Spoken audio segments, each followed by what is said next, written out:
사도 바울 선생께서는 고린도후서 4장 16절 말씀에 그러므로 우리가 낙심하지 아니하노니 우리의 겉사람은 낡아지나 우리의 속사람은 날로 새로워지도다고 말씀해 주셨습니다.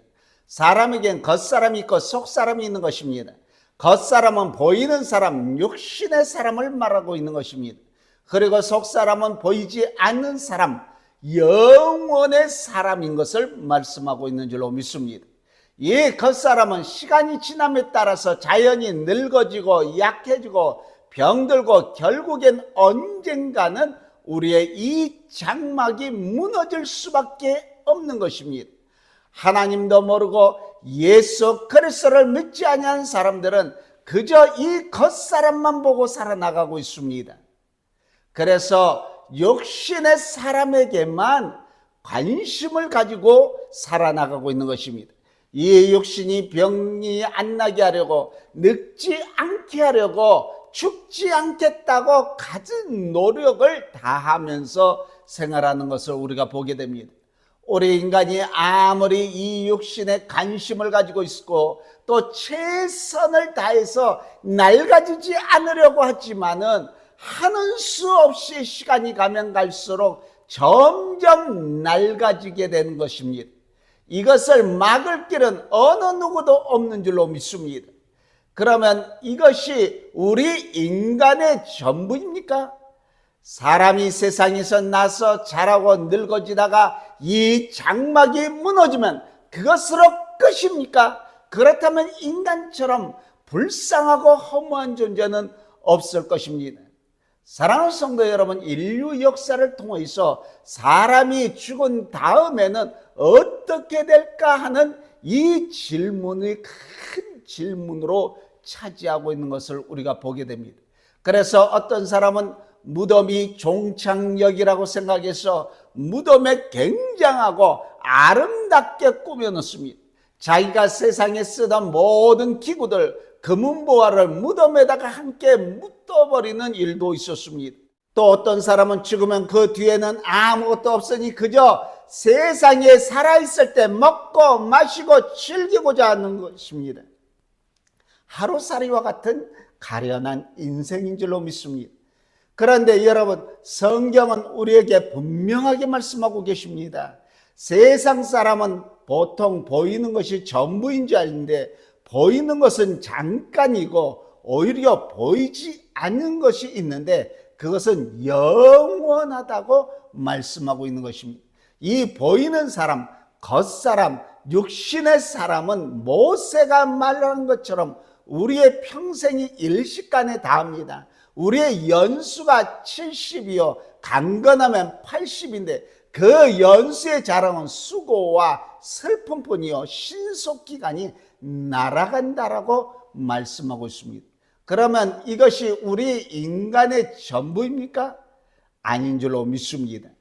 사랑하는 성도 여러분, 이 겉사람이 무너지고 이 보이는 사람이 낡아진다고 해서 겁내거나 낙심할 필요가 없는 것입니다.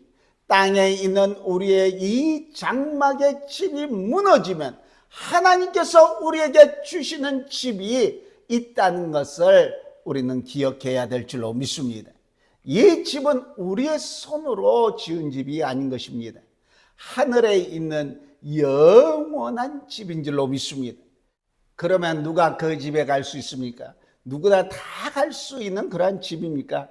아닌 것입니다. 예수님께서 너희는 마음에 근심하지 말라. 하나님을 믿고 또 나를 믿으라. 내 아버지 집에는 있을 곳이 많다라고 말씀해 주셨습니다. 하나님을 아버지로 믿고 예수 그리스도를 구주로 영접한 사람만이 갈 수 있는 집인 줄로 믿습니다. 할렐루야. 사도 바울이 빌립보 감옥의 간수에게 주 예수를 믿으라. 그리하면 너와 내 집이 구원을 얻으리라고 한 말씀도 바로 그것인 것입니다. 이 썩을 사람, 이 죽을 사람 가지고는 그 집에 갈 수가 없는 것입니다. 새 사람이 되어야 갈 수 있는 곳이 바로 저 하나님의 나라 천국인 줄로 믿습니다.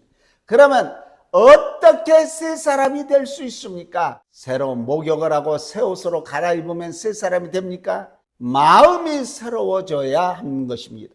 속 사람이 새로워져야 구원받는다고 말씀하고 있습니다. 속 사람이 새로워진 것은 내가 지금 예수 그리스도를 내 구주로 모셔드리면 되는 것입니다. 사랑하는 성도 여러분, 예수님을 내 구주로 영접한 것은 지금 있는 나 그대로 영접하면 되는 것입니다. 그러므로 새 사람이 되는데 가장 중요한 것은 회개인 것입니다. 사도 베드로가 사도행전 3장 19절 말씀에 그러므로 너희가 회개하고 돌이켜 너희 죄 없이함을 받으라, 이같이 하면 새롭게 되는 날이 주 앞으로부터 이를 것이요라고 말씀해 주신 줄로 믿습니다. 회개라는 말은 교회에서 너무나도 많이 들어본 그런 말씀입니다. 그러나 우리의 속 사람이 새로워지는 데 있어서 이처럼 중요한 말은 없는 것입니다. 회개가 그러면 여러분 무엇입니까? 먼저 제가 얼마나 악한 것인지를 알고 내가 바로 그런 죄를 범한 사람이라는 것을 인정해야 되는 것입니다.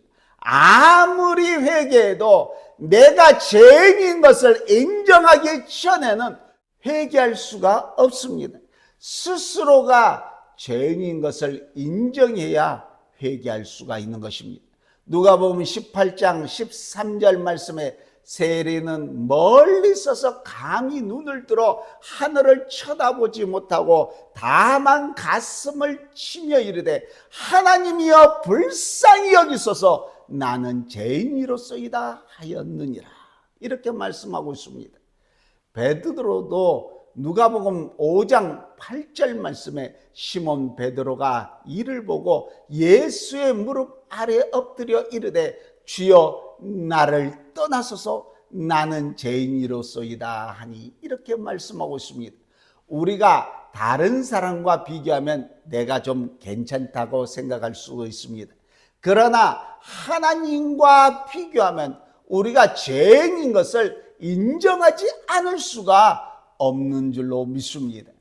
그리고 죄가 얼마나 더러운 것을 알고 죄에 대한 슬픔이 있어야 되는 것입니다. 슬픔이란 것은 감정을 말씀하고 있는 것입니다.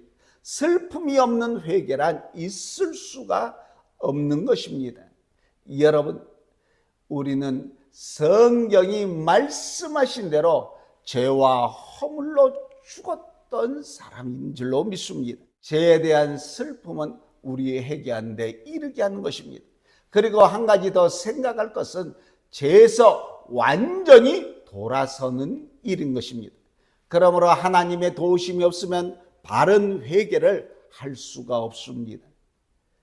우리의 범한 죄가 얼마나 큰 것을 깨닫고 인정하는 것이 필요한 것입니다. 그러나 아는 것만 가지고는 부족한 것입니다. 그 죄에 대한 슬픔이 있어야 되는 것입니다. 참으로 회개하는 사람이 슬퍼하지 않을 수가 없는 것입니다. 그러나 슬퍼하는 것만으로 끝나면 아무 소용이 없습니다. 잘못된 신앙에서 돌이켜서 바른 길로 걸어야 하는 것입니다. 내가 하는 일이 잘못됐다는 것을 알았으면 그로 인해서 마음을 아파하고 슬퍼했으면 그 자리에서 돌아서서 바른 길로 가야 되는 것입니다. 이것이 바로 참된 회개인 것입니다. 남의 돈을 훔쳤으면 잘못을 알고 가슴 아파하고 그 돈을 돌려주어야 되는 것입니다. 돌려주지 아니하고 잘못만 알고 눈물만 흘리는 것으로 끝난다면 아무 소용이 없는 것입니다. 참된 회개가 필요합니다. 열매가 있어야 되는 줄로 믿습니다. 사랑하는 성도 여러분, 그리고 새 사람이 되는데 한 가지 더 필요한 것이 있습니다. 그것은 바로 믿음인 줄로 믿습니다. 회개는 죄에서부터 돌아서는 것을 말씀하고 있습니다. 그런데 믿음은 돌아서서 나아가는 것을 말하는 것입니다. 다시 말하면 그리스도가 누구인 것을 믿고 그가 내 죄를 용서하시며 내 속에 들어와 계신 것을 믿고 또 그에게 의지하고 나의 모든 것을 내맡기는 것을 의미하는 것입니다. 요한복음 3장 18절에 그를 믿는 자는 심판을 받지 아니할 것이요 믿지 아니한 자는 하나님의 독생자의 이름을 믿지 아니함으로 벌써 심판을 받은 것이라고 말씀하고 있습니다. 믿고 안 믿고는 우리의 선택하는 것입니다. 그러므로 믿음이란 것은 얼마나 중요한지 우리는 발견하게 된 줄로 믿습니다. 믿음이 없이는 하나님을 기쁘시게 못한다고 성경은 말씀하고 있습니다. 사랑하는 성도 여러분, 여러분들에게 믿음이 있습니까? 그런데 이 믿음이 뭘까요? 그리스도에게 나 자신을 온전히 내맡기는 것을 말씀하고 있습니다. 주님 뜻대로 하옵소서 하는 그러한 신앙의 태도인 것입니다. 그러면 우리가 구원함을 받습니다. 사랑하는 성도 여러분, 믿음은 단순한 기분이 아닙니다. 구원에 대한 확신인 것입니다. 우리 자신이 나는 아직 구원받지 못한 것 같아. 나는 아직 죄 용서함을 받지 못했을 거야 하신 분이 혹시 아니 계십니까? 여러분, 감정에 따르지 마시기 바랍니다. 하나님의 말씀을 믿으시기 바랍니다. 주님이 우리에게 약속해 주셨습니다. 여러분, 한 분 한 분이 자신이 믿어야지만이 되는 것입니다. 아무리 가까운 분이라도 나를 대신해서 믿어줄 수는 없는 것입니다. 어떻게 그리스도를 영접할 수 있습니까? 하나님이 하신 일을 인정해야 되는 것입니다. 그가 우리를 사랑하여 주셔서 독생자 예수 그리스도를 보내주시고 나를 대신해서 이 예수님을 십자가에 죽게 되신 일을 믿어야지만이 되는 것입니다. 우리의 죄를 회개해야지 되는 것입니다. 누가복음 13장 3절에 너에게 이르노니 아니라 너희도 만일 회개하지 아니하면 다 이와 같이 망하리라 그랬습니다. 슬퍼하는 것이 곧 회개는 아닌 것입니다. 그 자리에서 돌아서는 것을 말씀하고 있는 줄로 믿습니다. 예수님을 구주로 영접해야 되는 것입니다. 영접하는 자 곧 그 이름을 믿는 자들에게는 하나님의 자녀가 되는 권세를 주셨으니 요한복음 1장 12절에 이렇게 말씀하고 있습니다. 주님을 온전히 의지하시기 바랍니다. 그에게 모든 것을 내맡기시기 바랍니다.